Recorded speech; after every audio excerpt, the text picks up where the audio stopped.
نستغل فرصة وجودك معنا. هو يوم أمس كنا في برنامج الكرة العربية وهناك عدم اقتناع بما قاله ممكن عادل زهمول لما قال أنه لمسة اليد كانت ورقة صفراء. العديد أنا شخصيا أقنعني. عادل نحب نعرف رأيك أنت أيضا كابتن تمام حمدون في الورقة الصفراء، هل كانت صفراء أم يجب إعطاء الورقة الحمراء؟ لأنه شاهدت حتى القنوات المصرية كانت تحدثت عن إقصاء في تلك العملية وجابت خبراء يعني في مجال التحكيم. بالنسبة لمنع الفرصة المحققة للتسجيل دائما هناك 4 شروط أخي هيكل. دائما هو الاتجاه العام للعب، السيطرة أو السيطرة المستقبلية، عدد المدافعين ومكان تواجدهم، واخيرا المسافه.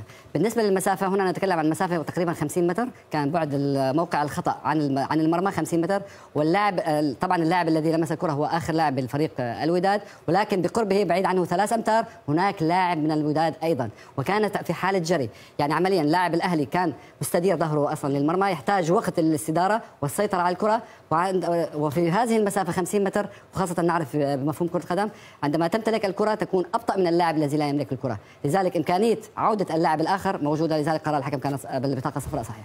يعني واضحه انت وعادل زهمول تتشاطران في نفس الراي، ورقه صفراء وقرار تحكيمي صحيح. على كل نمشي الان للحكم، ما زلت باش نرجع في الاخير للتوقعات. نمشي مباشره لعادل زهمول خبيرنا التحكيمي. عادل في 4 دقائق عندك سؤال في دقيقتين وسؤال في دقيقتين. سؤال اول عادل، استمعت للاستاذ محمد المغودي، استمعت لما قاله، تقييمك للشلماني في هذه المباراه طبيعي مع الفار ايضا هيثم جيرات.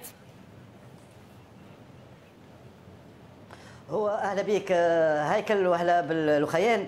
كلام سي محمد كلام معقول.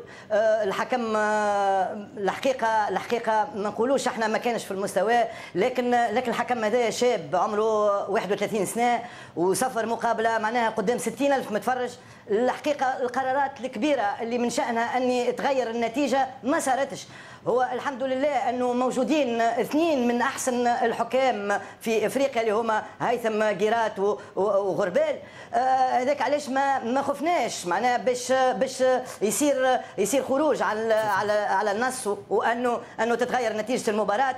الحقيقه القرارات كلها اللي صارت قرارات كانت معناها مجملها صحيحه من طرف الفار او من طرف الحكم. يعني القرار اللي غلط فيه الحكم رجعوا الفار، والقرار اللي كان يلزمه معناها يصير خذاه القرار. حتى في لقطه معلول اني ما كانش ثم مخالفه، اني اللقطه الاخيره اللي صارت في الدقيقه 78 نتاع اللاعب بعتيت الله اللي يمس الكره بيده، ما كانتش ثم فرصه محققه. الكره شفناها كيفاش الكره ما كانتش توندو، ما كانتش ماشيه للمرمى.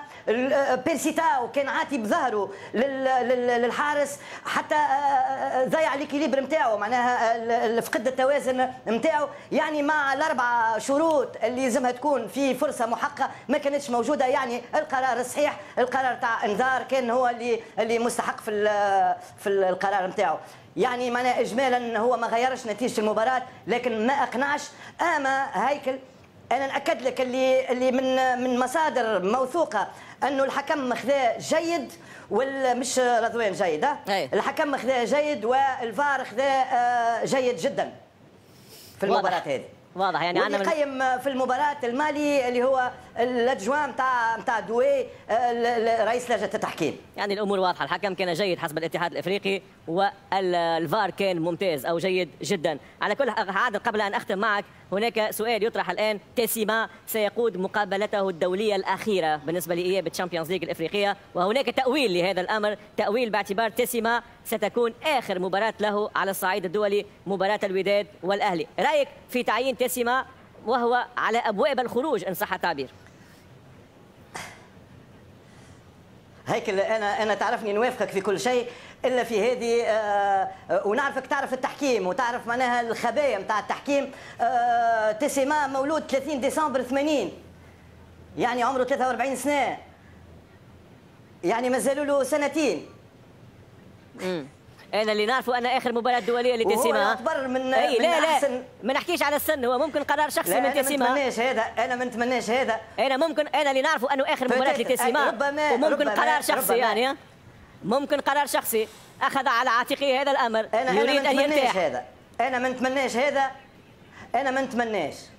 نتمناش هذا على خاطر نعتبره من احسن الحكام ومن خيره الحكام، وتمنيته هو ولا غربال يديروا مباراه الذهاب ومباراه الاياب.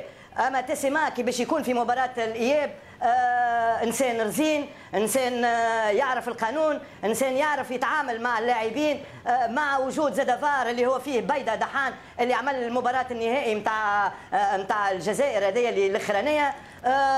معناها باش تشوف يظل معناها حاجات خير من اللي شفناها في مباراه الذهاب. شكرا جزيلا كابتن عادل زهمول، تقريبا الامور واضحه كابتن عادل زهمول. تقريبا التحكيم كان ممتاز بالنسبه لمباراه الذهاب، وايضا له ثقه كبيره جدا في تيسيما في مباراه الاياب.